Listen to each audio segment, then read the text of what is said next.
Monopoly with COVID masks on, and we have to walk up to the Monopoly board 8 feet away. We have to put some Purell on our hands, roll the dice, and walk back 8 feet.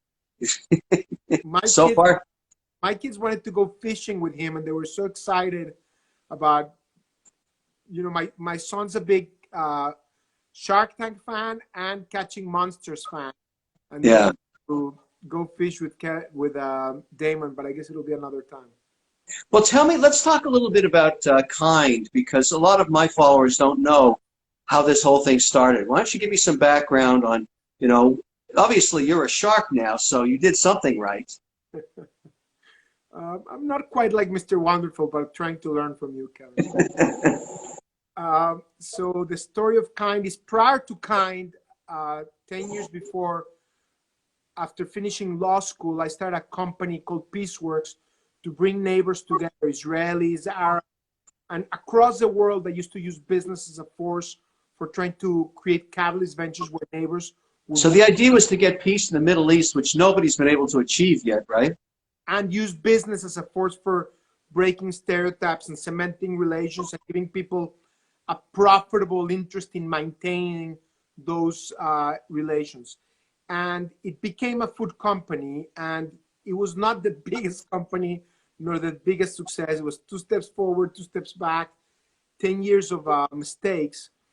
But along the way, I had the idea for a healthy snack that I could feel good about eating on the go. And I was trying to solve for my own needs, because I was crisscrossing the country trying to sell our products, or going across, or skipping lunch or dinner while I was in the office or on the go. I felt like I wanted a snack that I could feel good about eating, and the idea for Kind came to me, and we launched it, and then it became what it became. It's one of the. Let's talk about the metrics of Kind, because I mean, for all the Shark Tank fans out there, how many points of distribution does Kind have? I see it everywhere. It's our best guess, because sometimes we use distributors and stuff, but it's probably maybe northwards of 300,000 points of distribution. Okay, that's everybody's dream, to get a product into 300,000 outlets. I mean that's just incredible, you know. I think at the end of the day, that's power of distribution should be able to help you. You know, when you come back to Shark Tank on Friday, you're back tomorrow. I mean, in the back of your mind when you're listening to deals, are you thinking about the power of distribution you have? I do, but you know, very often when people interview me, they're like, how did you get your distribution? Tell me about your secrets for distribution. And yes, it requires a lot of grit and hard work to think creatively and knock on doors. And there's a lot of work to get that. But I think the #1 secret is just have a killer product. Because if you have the best product that really, really has, the distribution follows. Now, there's a lot of inertia, right? Because the established players have that, so you need to take that from them. So it does take a lot of work, but ultimately in our industry of the consumer product goods, you know, product is king, whereas maybe in finance, cash is king. I think where you have a superior product, it might take a while, but it ultimately gets that distribution. How challenging is it when you have we get so many food products on Shark Tank, and my big beef with it is there's no free shelf space for any new products. It's already full of products with behemoth companies. They're not interested in having some newcomer take some shelf space from an end cap, which is very expensive to even buy or maintain. Isn't that the hardest thing, even to get a chance to get a little bit of shelf space? Because when you're a tiny little snack cockroach, how are you ever going to get any space from the behemoths that control it? Well, and sadly, that specific challenge, Kevin, is now so much greater today. Like, that's one of the pain points of COVID, because retailers just need to keep their shelves full. They need to keep their supply chains flowing. And the small guys, which I still consider myself, even though we're now a multi-billion-dollar company, but at my heart, I'm that guy that barely was surviving, couldn't meet payroll. I was born out of some of the darkest moments of my life, not just in terms of business, but in terms of, like, I had just lost my dad and I had a lot of other challenges. So I always feel like I'm that guy.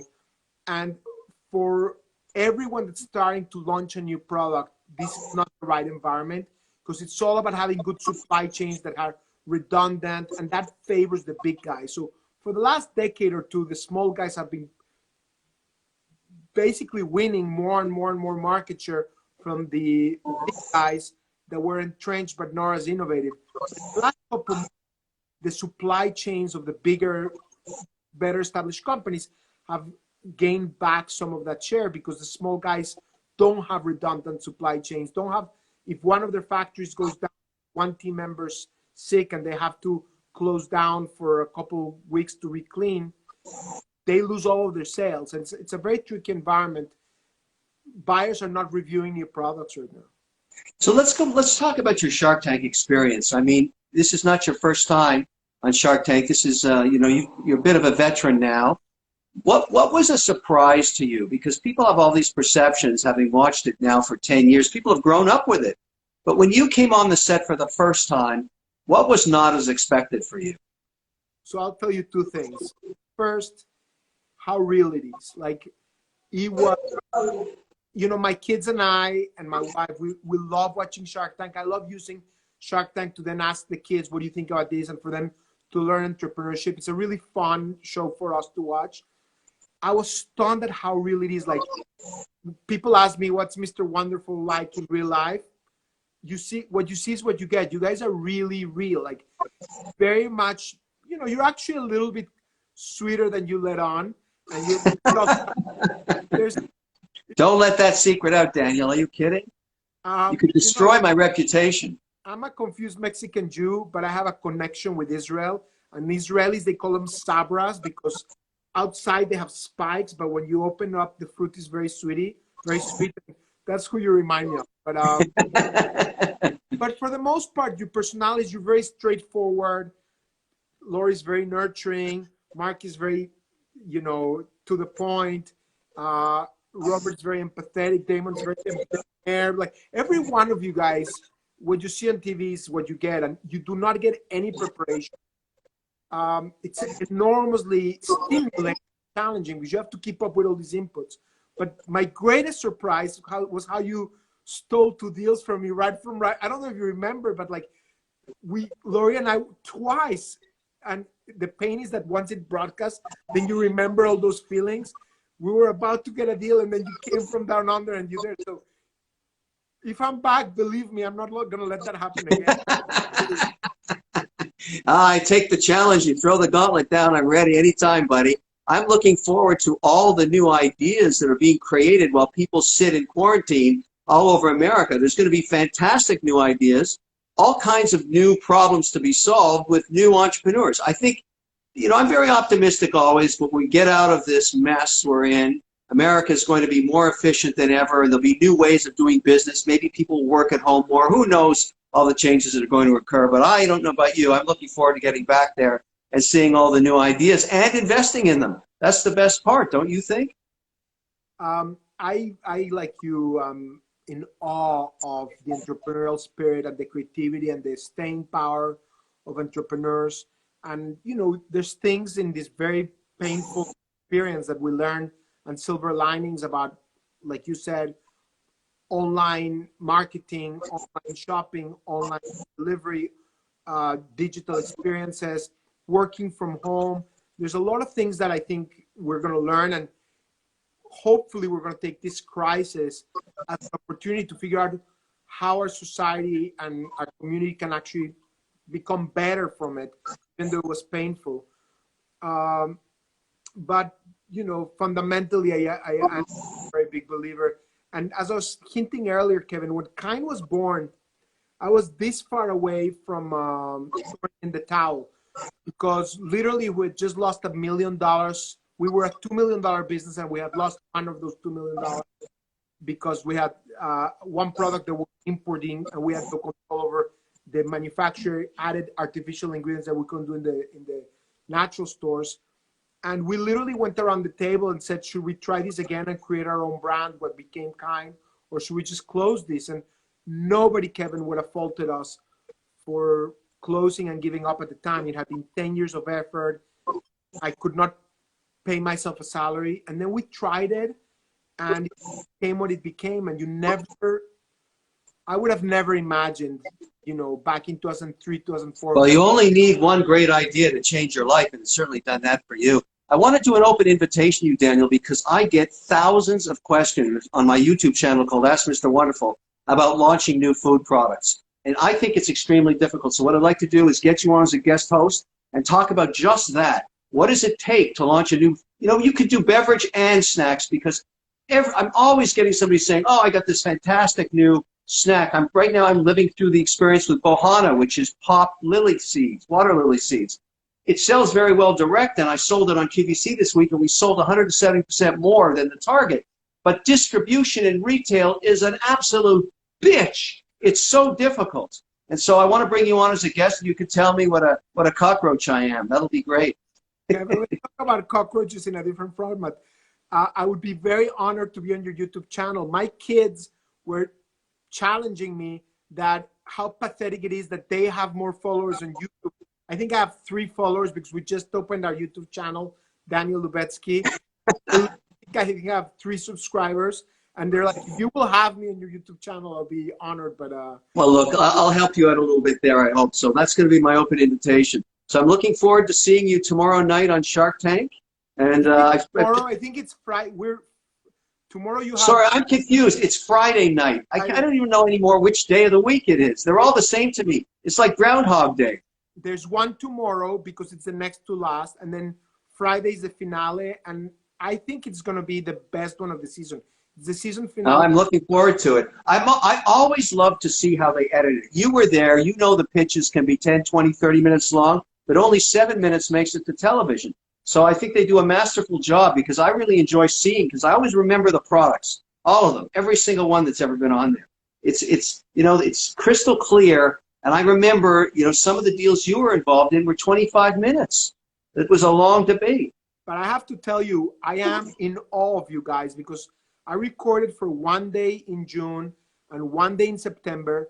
And when we finish that day, and you start 7 a.m. and go all the way to like 7 p.m., and I finish the day exhausted, depleted, and it takes me 3 or 4 days to decompress and digest. Oh my God, I should have come back to Mr. Wonderful with that. You know, like, you're very witty, you're very fast, but not only that, how do you guys do it? Because you record not 1 day like I did. You do like 10, 14 days straight. 40. How do you keep it together? It is stunning. It really is not easy. How do you don't get exhausted? It's like a marathon. I'm very impressed with you guys. Well, I think we do get exhausted, but we love the entrepreneurs that keep us energized. I'm hoping this year, we don't know, it's going to be so different with all these new ideas. They're going to be, it's not, people aren't going to be coming out, Daniel, saying, I have another retail idea anymore. It's going to be much more direct to consumer, I think, because retail is under amazing challenge and puts big guys like you at a huge advantage. You already established distribution. As it opens up, you're going to be there. But, you know, I'll just give a shout out to Kind Bar. I never eat a lot of snacks because I'm always trying to control my weight. So every time you were very kind to send me some bars, and I eat one every day now, sometimes 2, because I read the calories. You've done a great job making them tasty with good stuff and low calories. High protein, low calories. That's all I give a shit about. I want low calories. So keep up the good work on that. Let me challenge you on the, yes, low calories is useful, but more useful is the quality of the calories. If you got a low calorie, but it's empty calories without nutrition, it's not good either. So you want to look for nutritionally dense ingredients. Like if your calories are coming from almonds that are heart healthy and brain beneficial, it's very different if it's just from like flour. Yeah, well, look, I love I've tried so many different flavors, obviously, and I have my favorites, but anything with nuts, with low calories, I feel I'm doing something healthy for myself. And I don't want a lot of sugar. Like I think you've done a masterful job, and I wouldn't say that if I didn't believe it. It's the only snack I carry around with me now, because when you really have that, you know, you miss lunch or something, and I always say I'll just eat half, but I eat the whole damn thing. Now, let's send Mr. Wonderful more product, please. Two things to what you said. I want to ask you a question. Sure. But real quickly on your prior point about distribution, yes, I do think we have an advantage, but I just think you need to throw out all those playbooks, because like you said, what made sense in the past is not going to make sense in the future. So every entrepreneur right now, it's a great opportunity for them to completely think about it. as horrible as it is, all the rules have changed. So there's a space for entrepreneurs to fill it up without the entrenched power of the prior players and to completely disrupt the industry with all of this stuff. Like you said, there will be a lot of people that are going to be able to see something that others didn't see because the space has changed so much. Well, that's very optimistic to say, and I'm looking forward to seeing exactly what that's going to be. I think innovation is always disruptive, and that's okay. But anyways, Daniel, thank you for your time today. I'm inviting you to the Ask Mr. Wonderful, and I want to meet your kids when we do that too. One question to you. Yeah. But you have to say the truth. You are like so fast, like, and you answer, you talk about, you know about everything, and sometimes you're joking about it, but you actually have a big store of knowledge. How does it really come to you, and do you pre-plan it? Do people send you ideas? Like, how do you come up with like such fast? I say the reason, and here's my answer to that. When I was young, just like you, I had some international experiences. My original father died when he was 36. I was only 8 years old. And my mother remarried George, my stepfather, who was graduating from the University of Champaign-Urbana, or University of Illinois in Champaign-Urbana.